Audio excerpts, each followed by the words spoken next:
Ano nangyari? Ha? Ano nangyari sa Korean mo, mami? Pag mo unahin yung Korean. Ako unahin mo Korean, mami. Ako unahin mo. Nakipagkwentuhan ka sa akin. Kung hindi ka makikipagkwentuhan sa akin, iiyak ako. Oo, iiyak ako, mami, pag di ka nakipagkwentuhan sa akin. Sige ka. Kaya dapat, ako kausapin mo, mami. Ako kausapin mo. Wag na yung Korean na yan. Pag tulog ako, tsaka ka-watch Korean. Pag gising ako kausapin mo, mami. No?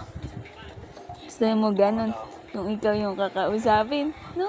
Oh, kasi madaldal ka na eh. Ang gusto mo lagi may kausap, oh.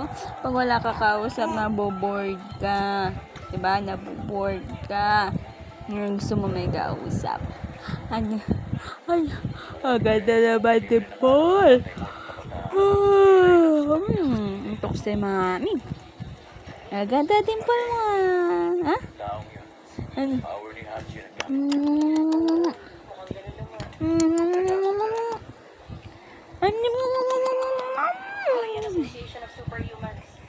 Ano?